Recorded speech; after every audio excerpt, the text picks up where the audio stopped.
Hello everybody, welcome to the webinar today. Today we'll be looking at ABACUS 5.0 and all of the new features in it, and we'll be getting things underway now. Just a few house rules before we do get underway. If you could please keep your lines on mute, just to ensure that there's no background noise or crosstalk from anybody. If you do have questions, please do drop them into the chat window in WebEx. We'll have some people monitoring that throughout the call today. If they get a chance to respond in line, they will. Otherwise, we will be leaving some time at the end for any questions that do come up. So please do feel free to let us know any questions as they do come to mind. We'll be taking about 45 minutes today, and we'll be starting right now. So let's get things underway. My name is Grant Quick. I'm with the Evolution Americas office. Always welcome to get in touch with me or your local account manager about any upcoming features in ABACUS. So please do get in touch with us about any upcoming features if you do have any questions as well. And let's focus on ABACUS 5.0 today and get things underway. So we have just released ABACUS 5.0. It is a quite major release. With any major full point release, we do put some significant upgrades into it, and we'll be looking at 12 of the features in ABACUS 5.0 specifically today, which we consider to be some of the most significant changes. And so these 12 features we'll go through one by one. Also, in addition to that, there are a number of changes to libraries in ABACUS 5.0. Some of them are aesthetic and others are more structural. So we are supporting some frameworks that we've done upgrades or they're new to ABACUS, such as our AWS framework. Our MITRE framework has been updated for those in Medicaid related areas. With BPMN, we've got some changes in there that make it easier to use and also more aesthetically pleasing. So if you're interested in any of those frameworks, it's definitely worth a look at those. In addition to that, there are over 100 other fixes that have gone into 5.0. There are actually release notes that are included with the release. So after you install 5.0, if you go to the manuals folder in the ABACUS installation directory, there is a complete list there of all of the changes, and that's in an RTF file. And if you can't find that, just let us know. We'd be happy to email it to you.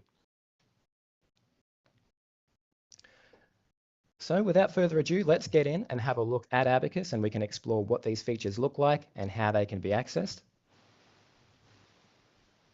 Here is ABACUS 5.0, and the first thing you'll notice is that UI refresh that I mentioned. So the menus at the top are completely overhauled from what we had previously, much simpler and larger icons that are easier to see. It's also been upgraded for users that have higher DPI scaling. So whether that's for users that have accessibility options enabled or users with high resolution monitors, both of those are supported much better in ABACUS 5.0. The menu at the very top is integrated into the toolbar, so it takes up less real estate on your screen. Everything that you really need then has a much better a portal for you to look through. All of the icons also updated, a bit more of a modern look and feel to things. But as I mentioned, functionally, things have not really changed. So you'll see menu options and items in similar places to where you saw them before. But of course, everything is much more simple and easy to see. You'll notice, you'll see a lot more of that as we go through today. But I'll jump into the publisher part of things now. The publish process works the same as before. You can, of course, automate that if you don't want to have to manually do the publish frequently. You might do it as part of an overnight batch job. There's a few extra options. You can add logos into your website without having to hack that in after the fact. A few other options around what gets displayed and so forth. But the main change is if you open up your website after it's been published, you'll be able to see it's a completely different look and feel that we have. There is a menu at the top now that allows you to navigate through any of the artifacts that you have. So if it's diagrams that you're interested in, you can find the diagram and just go straight to it without having to understand the Explorer tree. Of course, the links work as they did previously, so you can navigate around that way. If you do prefer to look at the tree, you can enable this for users, and then they can simply show it as they need and hide it when they're done with it, so that it's not always there and taking up space. I mentioned the logo being configurable, so that's part of the tool menu. You can, of course, change the home page. So if you change and want to have a particular diagram that shows up instead, that's another option that you can put in. So back into the main ABACUS client. The next feature we're looking at today are the ability to have multiple levels of groups. If we look in our Explorer tree, previously you could have one level of groupings for diagrams and other kinds of artifacts such as that. So if you wanted to have, for example, in this case, we've got diagrams grouped by geographical region. And that was all possible previously in ABACUS. But if you wanted to break things down a little bit further, that was something that you could not do. However, now you can simply create a new group underneath that. If you're in Australia, you might do it by city. And so you can drag in diagrams into that sublocation. And there's no limit to the number of groups you can have. There's an infinite number of levels that you can support. And all of that is supported throughout the rest of the interface. So if I wanted to get a diagram from the menu here instead of using Explorer, you'll be able to see the extra levels of groupings and navigate around that way.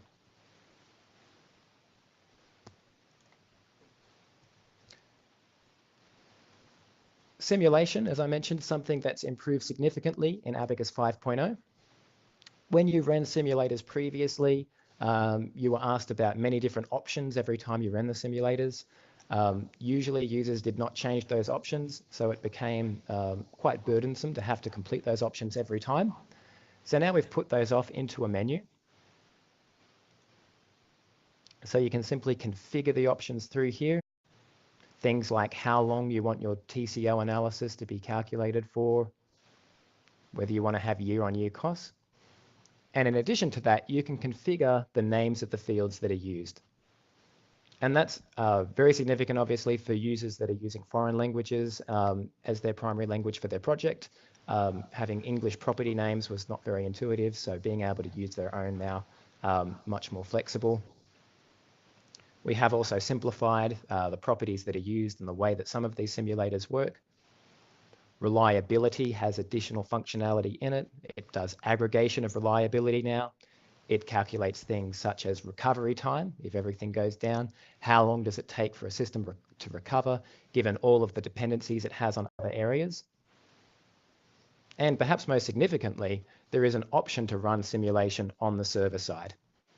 If you wish to do that, there is a separate ABACUS exe file that comes in the distribution. You'll need to install that on the server and run that so that it's always running in the background. And it basically looks for any time a user commits data. Do we need to update those simulations that have been performed? And if so, it will go ahead and do those automatically so that you don't have to remember to do that each time to keep things up to date.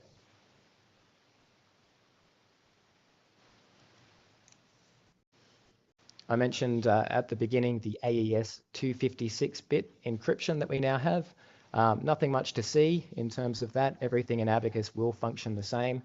One thing you might notice is previously, if you tried to open up a newer version of an ABACUS file in an older ABACUS installation, it would tell you that the version was not great enough to be able to open that file.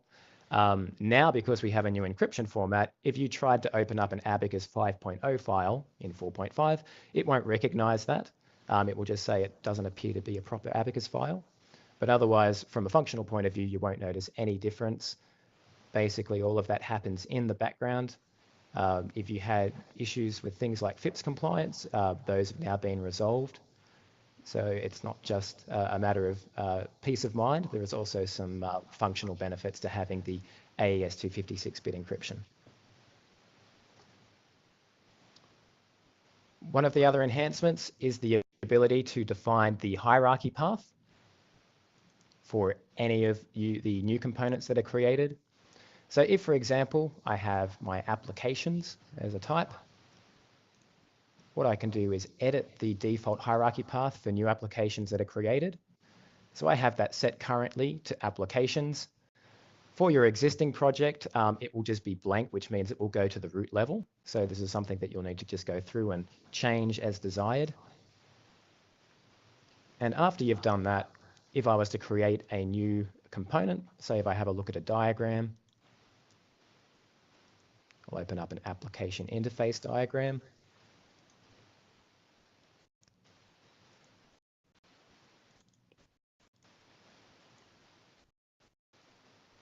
If I drag on a new application just onto blank space, previously that would have gone to the root level.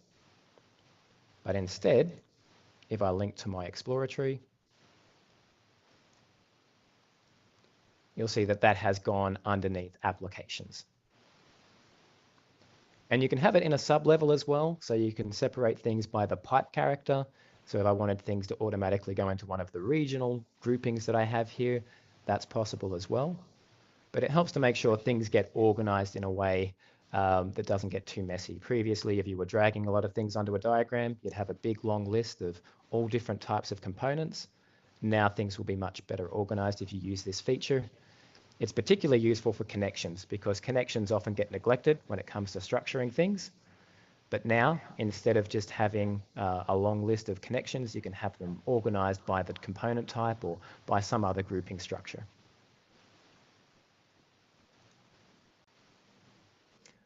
So something else I mentioned previously was the Active Directory integration that we now have with importing users and groups. Previously, that was something that you could do through XML. You can still use XML formats for bringing in users and groups, but obviously Active Directory is the main place that most of our clients use when they are importing. So we've just cut out the middleman. Simply go to Import from Active Directory. That will give you a dialog box where you can specify your server options and just provide your user credentials to be able to access that server. That will then show you the Active Directory users and groups. You can filter it out so that it doesn't have disabled accounts or users with no principal name and options such as this. You just simply select the users and groups you'd like. It will import those. It will also import the mappings between the users and groups. And that's something that you can import later on if things change, so you can keep things in sync better. So it makes that initial setup of groups and users much easier, as well as updating them if you do need to do so.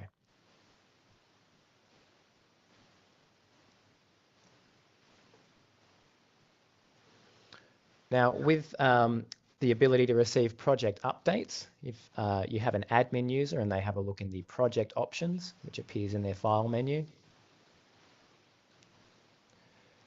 you'll see that there's some additional options here. We've got the ability to specify a suspension interval, a reminder interval.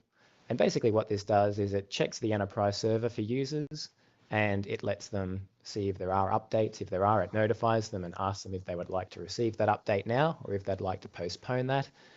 These options allow them to postpone things by a certain amount of time. Obviously, you don't want to have to bug users too often, so you might push it off. But if you're finding that users simply aren't updating frequently enough, you might update that. Really depends on the size of your user base as to what frequency will work best for you. So that's why we've made those options configurable. And I'll just jump back to the PowerPoint to show that feature, as I'm not connected to the enterprise server right now.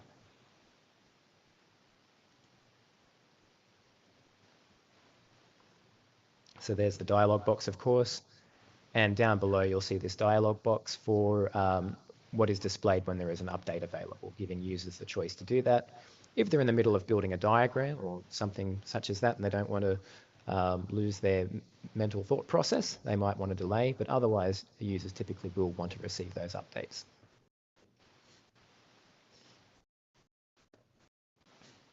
Something else that can be accessed from the file menu is a dialog box that shows you any changes that have been made since the last commit to the enterprise server. So one of the issues we've had before was people go on vacation and forget to commit their changes, and when they come back, they don't remember exactly what was changed. And so now they can go through and see all of those changes and decide whether that's something that they do want to commit or whether they'd like to revert and just start from scratch with new changes.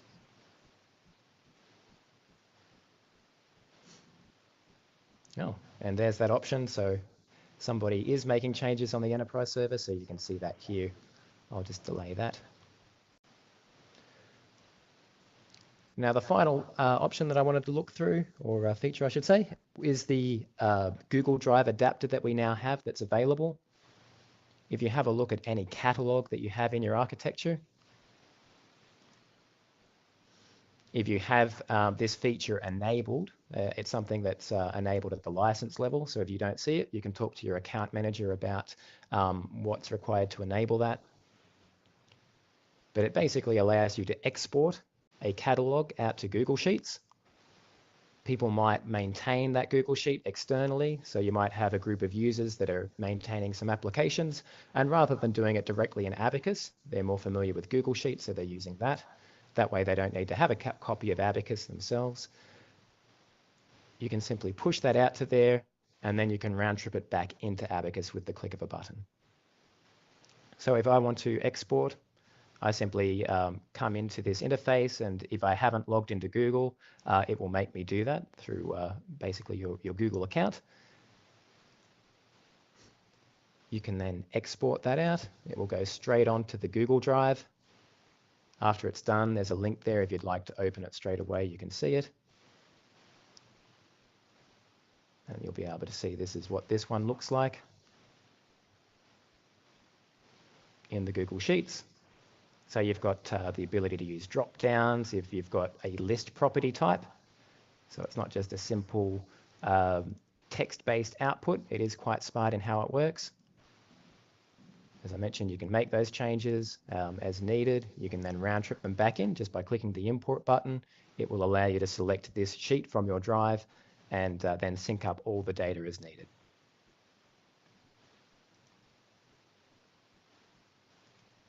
Now, there's many other features, as I mentioned. You can find those features through the release notes that come with ABACUS. So those are under the manual folder that's in the installation directory. One other thing that comes to mind just offhand is if you have a look at diagrams. In fact, I missed that one.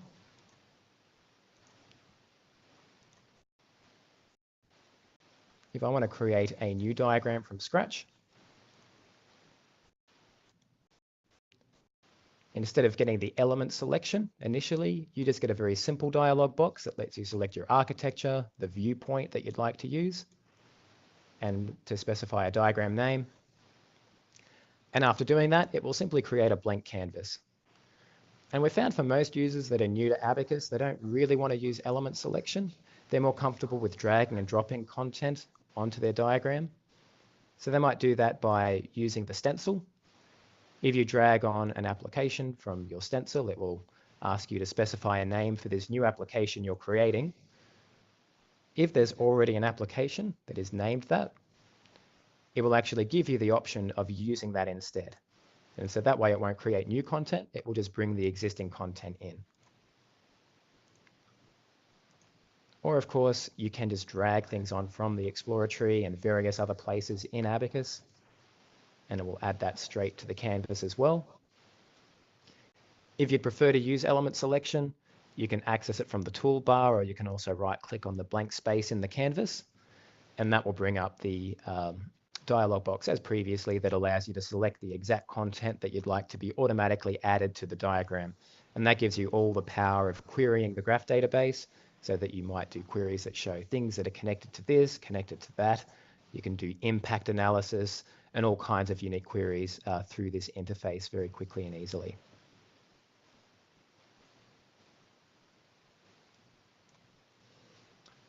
With any components that are created, there's also a new permission ability. So for example, if I have a look at the permissions for applications, I've got my read, update, create, delete. So we've got the CRUD-based permissions as always, but you'll see there's an extra option there for allowing the creator to delete. So there's a use case where sometimes people create components, they don't have delete permissions for that type, but it was something they didn't mean to create, so then an administrator basically has to come in and roll back that change. So now we let people that do create things delete them if that option is checked. So that can save some time with making sure that things are kept consistent. So it's a very useful feature, and that's something that a few clients have asked for in recent years.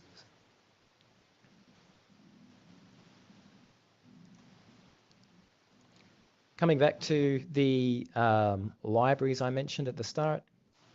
So there's many others that are now supported. Of course, we do support over 100 frameworks and libraries through Abacus. Many of those do come out of the box, and others can be downloaded for free from the Evolution community. The MITRE framework that's used in Medicaid is something that we've updated quite significantly. So it's very complete now, has a tremendous reference model that can be used. We've also included an AWS library. So basically it's a template that allows you to use all the different icons from AWS if you're using that for your cloud deployments. So you can use consistent iconography with other diagrams that you might have in your organization. And then there's many other libraries. So the ABACUS 5.0 library has come out, which is basically a small improvement over 4.5. Of course, every time we do a release, we update a few things in our ABACUS library, so that's been done again. BPMN is another one that's been updated, Archimate, TOGAF as well. So if you are using those libraries, be sure to check them out and have a look at some of the latest changes.